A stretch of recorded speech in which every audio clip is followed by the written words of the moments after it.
Guys, ladies, actually, I'm speaking to ladies. If you've ever been cheated on by your boyfriend or by your husband or anything, can you please? I want to ask you to comment below, but I can't tell you to comment below. You don't need to comment below, but there is something you kind of have like a trigger, like a switch. You can recognize a cheat from afar off if you've actually encountered one and actually healed from one. If you're still in it and that was your first experience, you might not really be able to recognize it, or if it's still new, But if you've ever been cheated on or you've been close to people that cheat or something, you can recognize them. Sorry, I'm starting this video like this, and if you are an Emirate or an Emmanuel shipper, welcome back to my channel. The Equal Alliance too, please gather here. Alright, my name is Bbnaija. Welcome back to my channel, video with Bbnaija. If you've not yet subscribed, this is the right time to do so. Please click on that subscribe button and turn on the notification for more videos from me. Thank you. Emmanuel is smart, and Emmanuel is not new in this game. Oh my god. Yesterday, right? I was just with a friend of mine about, now yesterday. No. Was it yesterday? Yesterday before the show, I was just with a friend of mine, because they had given us this clip of Liquorose basically exposing Emmanuel as as someone that cheated on her. And I was having a conversation with her, and I was like, you will see, Emmanuel is going to turn this thing around and make it look like it will have a good explanation. It's just basically what I'm saying. Because if you ever experienced a cheat before, someone that cheats, a man that cheats on you, it's so crazy. You come in with evidence like, this is black, guy, this is black. And the guy will be like, babe, this is not black. This is white. Don't you see? It's white covered in black, but it's actually white, babe. What I'm trying to say is that even though we did not see the full clip, I was going to see why they're playing the full clip right now, though. But even if we did not see the full clip, you can clearly see, because we know what Emmanuel did, what has been doing. At least me, I know, Sha. I don't know about you people, but I know. Because before, I think it's a good thing that, what's his name? Ebuka, it's a good thing that Ebuka gave Emmanuel the opportunity to speak first before making Liquorose to answer. Now, in case you do not know what is happening, let me give you a quick rundown. So, Ebuka was trying to establish a timeline between when they stopped talking to now.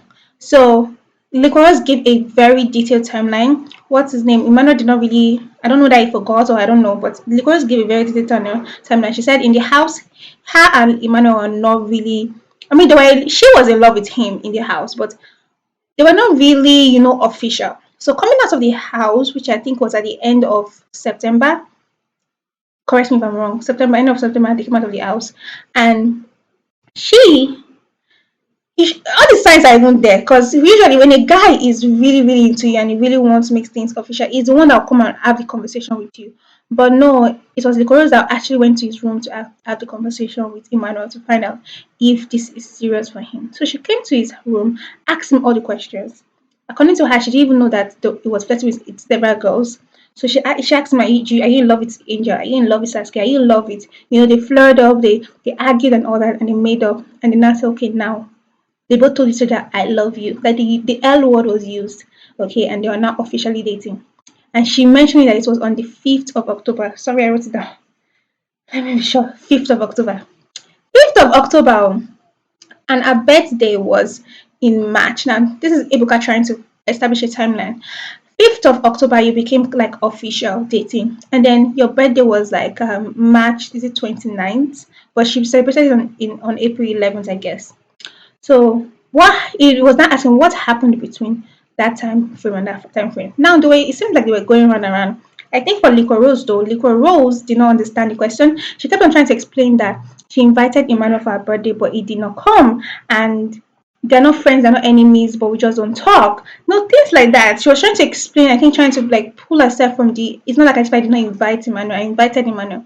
Okay, it should not focus on that. Why I think Emmanuel understood the question, but it was also just going round and round until finally Ebuka made this question very clear and Liquorose was ready to answer.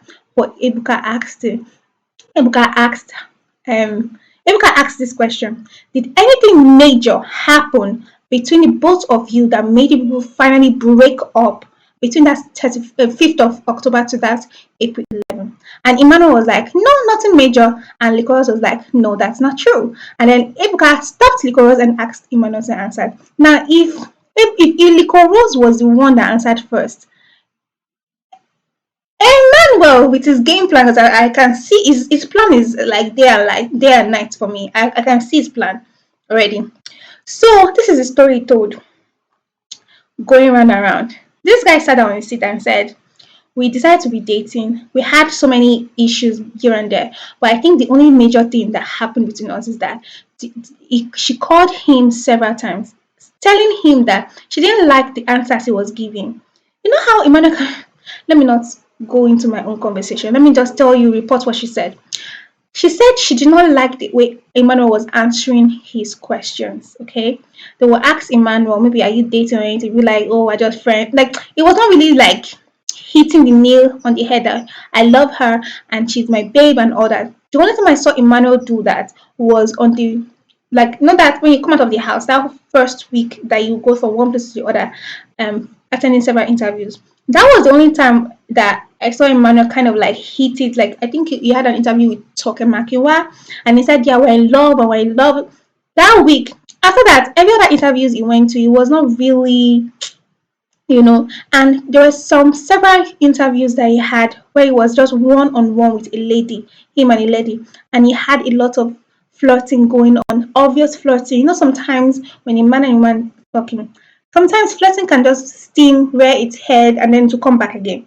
But Emmanuel will flirt from the beginning of the interview to the end. At least that's what I remember saying.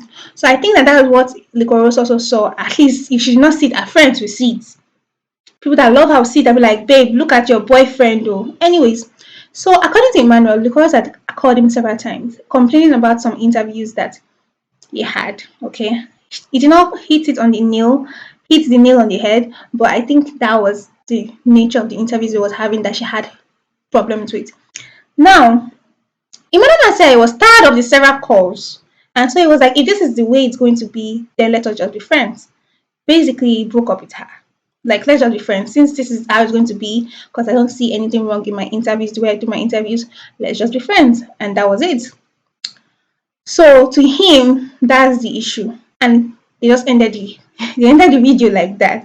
Right now we're seeing the continuation of the video on the show. Okay. So, and I'm like, when they now put the next time on this, they now put the exact same clip we saw last this thing, that when Liquorose was like, I saw, well, it was not the exact same clip. She basically said, I came into your room, opened the door, came into your room. The place was dark, music was playing. The lady was covering her face with a face mask. They bleeped out that place. I think maybe she was naked. She was trying to explain that the girl was like, you know, but they bleeped that place.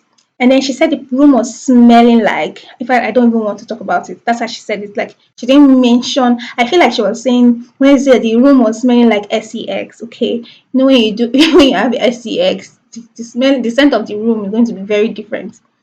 So,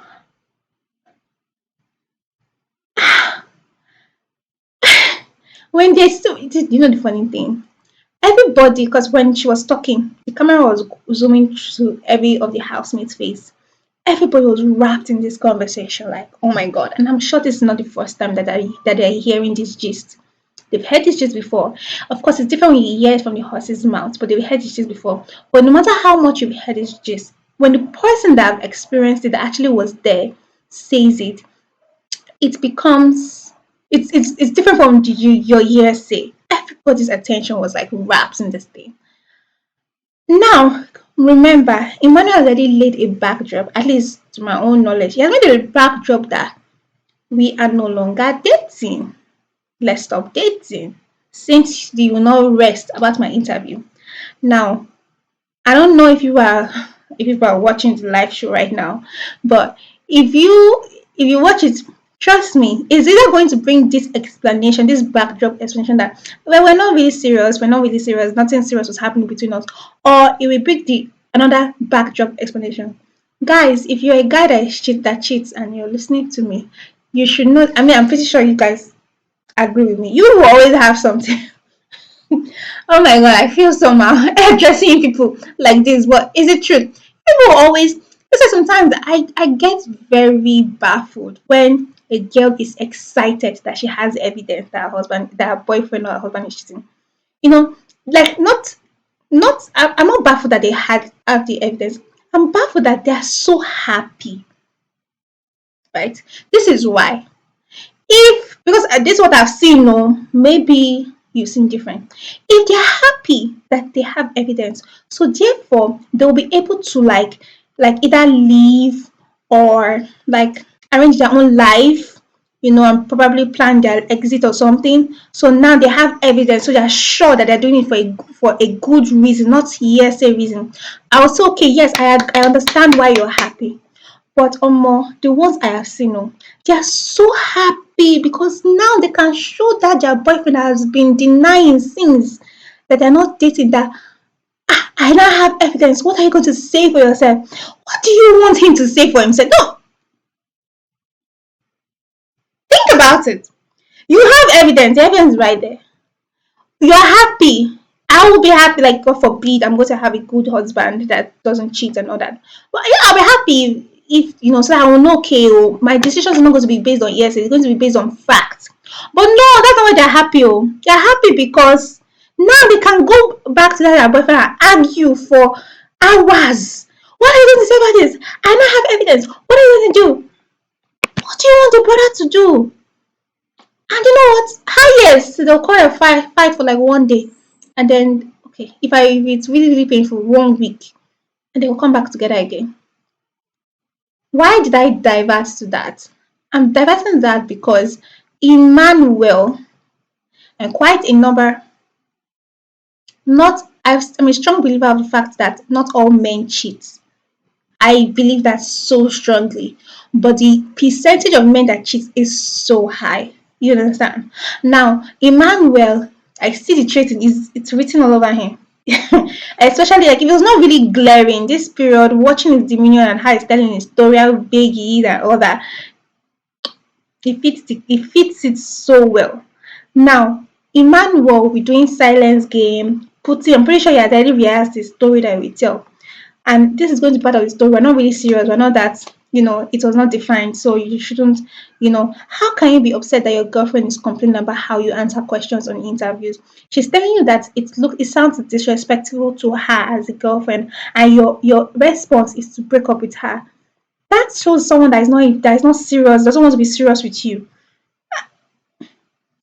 Anyways, now that she had the evidence, she actually said that man, Liquorose is a lover girl. She actually said in that next video that I saw the girl, the place was smelling like whatever, and then she got angry and left the room, walking away, thinking that her boyfriend, that is Emmanuel, will run after her or call her or beg her.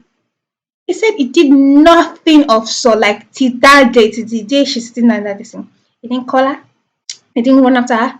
He didn't look for her. He didn't. Brother Emmanuel, brother.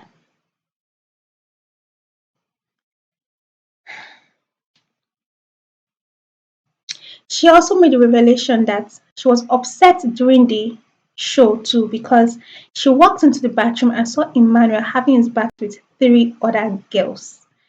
She did mention Angel JMK, but she actually made it clear that she was not so sure. But she said there were four, so it was Emmanuel and three other girls. She said her that was dating him had never seen his nakedness. So why would he be comfortable? That's why I say I like Saga. Saga will never do that. Saga will gladly dive into that bathtub if it is Nini. He will not even hide it. I am very happy that I am here. But if it is not Nini, Saga will never ever because he respects her. He respects Nini. Man, because she don't suffer. Comment below and let me know what you think about this shit because there's more to come. Click on that subscribe button while you're at it also. Okay, and don't forget to like this video, share to friends and family, comment below, and I'll see you in my next video. Thank you for watching and bye.